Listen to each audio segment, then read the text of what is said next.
Dobrý den. Tak jsem se včera dozvěděl, že si ruská propaganda zas něco vymyslela. Oni si nedají pokoj. Říká se tomu dezinformace. Že prý, a já tomu nevěřím, ukrajinské ztráty, mrtví a nezvěstní dohromady jsou ve výši 1,700,000 lidí. Jak můžou Putinovi propagandisté tak odporně lhát? Pravdu jsem se dozvěděl díky České tiskové kanceláři. S odkazem na ukrajinské zdroje nyní vím, že to byl fake. To je přeci jasné, vždyť to tvrdí Ukrajinci. ČTK k tomu ještě doporučuje vynikající článek pod názvem Ruská armáda je na ústupu. Takže brzo se Lipavský může odebrat na vysněnou dovolenou na Krymu. Ne, že by nemohl už teď. No a píší také, že za posledních 24 hodin Rusové přišli o 920 vojáků a 50 děl. Ty krávo. 50 ruských dělostřeleckých systémů Ukrajinci zlikvidovali za pouhý den. To je fakt síla. No a jak se ta informace o těch počtech mrtvých a nezvěstných vlastně objevila na světě? Ruská hackerská skupina KillNet, o níž je na konci tohoto pořadu dokumentární video, prolomila kódy šéfa ukrajinské logistiky a dostala se k tajným informacím ukrajinského vojenského generálního štábu. Je to samozřejmě bohapustá lež. Včera si to podle ČTK vymysleli Putinovo propagandisti. Putinovo propagandisti si také jistě vymysleli, jak si obě strany předávají těla mrtvých bojovníků. Z Ruska se vrátilo 7 000 těl, opakuji 7 000, z Ukrajiny asi 80, opakuji 80 ruských mrtvol. Píše o takových výměnách například německý Die Welt, vycházející i v ruské mutaci. Když tedy mají Rusové takové obrovské ztráty a Ukrajinci minimální, proč výměna mrtvých těl, dělaná podle letošních istanbulských dohod, je v takovém zvláštním nepoměru? Musíme věřit hlavně vůdci svobodného světa, který po 2 letech války prohlásil, že Ukrajina za tu dobu přišla jen o 30 000 vojáků. Psali o tom i v českém mainstreamu. Vladimír Z. Lenin přeci nikdy nelže. Tak, a to bychom měli. Už jsme skoro na závěr, počkejte. Tady čtu v ruském propagandistickém tisku, jiný tu ani není, a je to článek z lienty.ru z 5. srpna. Američané prý tvrdí, že celkové ztráty Ukrajinců, včetně najatých žoldáků, dosáhly 1,800,000 milovníků Stepana Bandery. To se mi nějak nezdá. A je tu odkaz na nějakého Warrena Thorntona. To bude zas nějaká ruská dezinformace. Kdo to je? Prý něco o počtech mrtvých řekl na síti X. A protože u nás v československé televizi si informace ověřujeme, teď otevírám síť X. A hele, on fakt existuje. A vůbec jako dezolát nevypadá. Britský poslanec, bývalý voják, zkušený, humanitární pracovník. To nebude nějaký blbec. Ale vždyť včera, 20. srpna, ČTK psala, že si ten počet včera vymysleli Putinovci. A on má video na síti X ze 4. srpna. To dával někomu interview.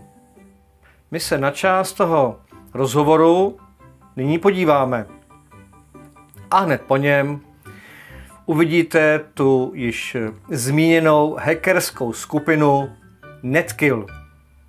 A něco zajímavého, veselého o ní. Je to z doby, kdy byl prezidentem celého vesmíru ještě Joe Biden. Názor si udělejte sami. My nejsme Česká televize. My vám neříkáme, co si máte myslet. Domníváme se, že máte svou vlastní hlavu. Přeji hezký zbytek večera.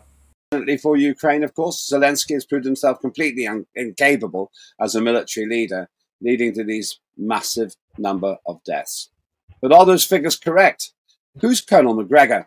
And why would he feel qualified to comment about this? Joining me now is somebody who always speaks from the heart and also from the basis of information. I'm glad to welcome once again the investigative journalist and military expert, Warren Thornton. Warren, it's very good to see you again. Thanks for joining us, as you often do on a Monday morning in the UK. How have you been? Absolutely fine, thank you, Lembit. Yeah, I mean, we've been putting out these figures for quite a while, that 1.8 million had been lost. So it sounds an incredible number, and of course Ukraine aren't admitting it, and the propaganda will try and stop that from getting out. But very, very simply, the Ukrainians admitted it a few weeks back, where they said they'd lost over 247,000 people since the 1st of January. Now, when they made that statement, that was 151 days. So 247,000, you don't divide that by 151. That works out about 1,638 per day.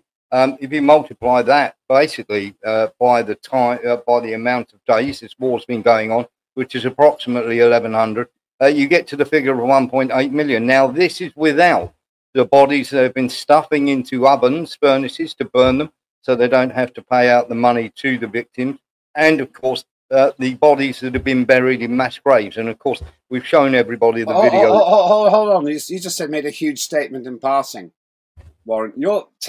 Tell me what you mean by the burning of bodies, and why would they be doing this? Just for those who may not be familiar with what you're saying. It's a pretty big statement. Yes, very, very simply. So what happens is Ukraine have to pay out anywhere close to around $380,000 to $340,000 for every single person that dies in this war. This was signed into an agreement that if that person died during the war, then they would pay them out. Now, Ukraine delayed that for 2 years, put it on for another 3 years, so that basically they didn't have to pay it out. Now, if, of course, that person was missing, and right at the start of the war, when the Ukrainians were dying in great numbers in Bakhmut, that's when the figures really started going up and the ratio started going up. Ukraine lost about 10 to 1 there. 15,000 15,000 Wagner troops died there, and around 120,000 troops from Bakhmut. So very simply what happened from there was they started disposing of the bodies. And if they dispose of the bodies, then of course they didn't have to pay out. Now, just take this into account for a minute, if you would. There were 6,000 bodies given back by the Russians just recently to the Ukrainians. There were 79 given back to the Russians. That shows you the disparity that's been going on. And they've obviously been burning the bodies and burying the bodies in trenches. So, of course, if the victims aren't identified, then they can burn the bodies and, of course, say that that person is missing. But right at the start of the war, when this was happening in Bakhmut, the company commanders were claiming them as missing. Therefore, the money would still go into the company commanders' coffers. This is how bad the corruption is. Of course, that money would still go into the company commander. He could then claim that money for the next 3 months. Well, so let's go into that. And we have some fairly disturbing footage, which I'll ask you to explain the meaning of in a minute or two. But this big claim here, 1.8 million of them killed in Ukraine, is a quote from Colonel Douglas McGregor. Who is he? And if you want to see pretty detailed interviews, it's fairly available on the internet, though who knows, it's quite possible that those will eventually be cancelled because it's an inconvenient truth. Who is Colonel McGregor? So Colonel McGregor was a former advisor to Donald Trump. So he's got many, many contacts and everything else. And we were, how can I put this? We were putting this out there absolutely yonks and yonks ago, saying, look, this is definitely a figure, because we've spoken to aid workers on both sides of this. Now, the aid workers always say for every 2 bodies you find, there's one you haven't found. It's either been blown to bits, it's been buried in a grave, it's been disposed of, it's been got at by animals, it's still yet to be found, or is buried under rubble. And these guys have been at it for 15, 20 years. So then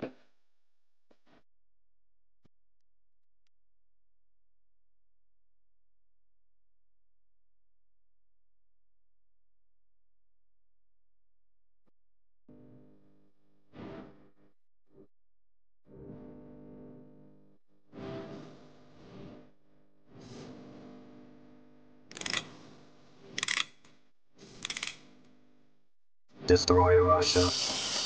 Destroy Russia. Destroy Russia.